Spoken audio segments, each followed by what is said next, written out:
Welcome to the second part of the evolutionary theory. We could find the roots of religion in blood ties. Religion plays a key role in the making of the state. Ancestor worship is a peculiar feature of all primitive societies. The worship of a common mother or father provides a spiritual unity among the people. In the course of history, the larger family forced to part in many branches. However, their common heritage has acquired social acceptance beyond their shallow boundaries. Traditions, customs, and various elements of faith provide a congenial relationship among the members of a wider family. Religious rituals are the elements of tribal culture which strengthen community bond. In ancient societies, religion is the foothold of the common law. Professor Gilchrist points out, the sanction of law was religion and, as it was the terrible aspect of religion that appealed to primitive minds, the breaking of law was followed by terrible punishment.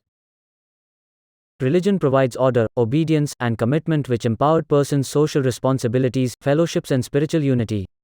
In ancient societies, the elder member of the tribe may be the head and the high priest of the tribe. Normally, political and religious powers have been vested in the elder person in the tribe. Getall opined, kingship and religion were, therefore, two aspects of the same thing, and the unity and obligations of the group were given religious sanction. According to Jenks, each family has its own religious concepts. They have their own peculiar practices, which provide unity among the family members. The laws of religion transform into the laws of society which regulated social life. As a result, such transformation provides theocratic societies. The divine rights theory was mainly promulgated by the heads of the state. They wanted to tame the power of the king under the dictum of the religion. Modern societies have no inclination towards theocracy or divine right theory.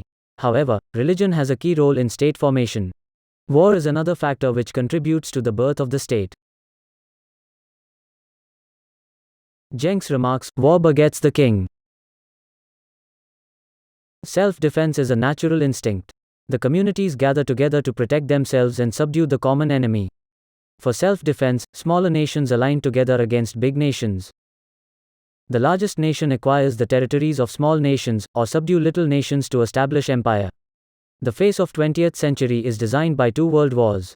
Many nations came into existence after the Second World War, including India and Pakistan. Wars are the result of unavoidable human needs. Nations and people intend to have resources for existence. Craving for natural resources, specific economic interests, strategic importance all may lead to war. Most of the tribal wars occurred for pastoral lands. 20th century wars are mainly waged for oils and minerals. Thus, economic interests of the nations constitute a major element of war. Getall clearly notes, the economic activities of the early peoples, therefore, contributed to the origin of state in several ways. Differences in occupation and wealth created social classes or castes, and the domination of one class by another for the purpose of economic exploitation was an important factor in the rise of government. As wealth increased, the idea of property developed. Laws were needed for the protection and regulation of property rights and settlement of property disputes. In short, wars for resources continued in history shapes nations. The fourth major factor is political consciousness. The term political consciousness denotes certain common aims and objectives of the society, which we strive to achieve for the betterment of the society at large. Aristotle's son Nicomachus once inquired to his father, "What is the purpose of politics?" Aristotle replied, "State came into existence for the sake of good life." For Aristotle, the purpose of politics is the betterment of human life, improve the welfare of individual and protect life and property. With such an imperative, whenever collective human engagement is embarked on, it is known as political actions. Political actions are evolved from political consciousness. Social contract theory firmly believes that, as an institution, the state is assigned to protect the life, liberty, and property of the people.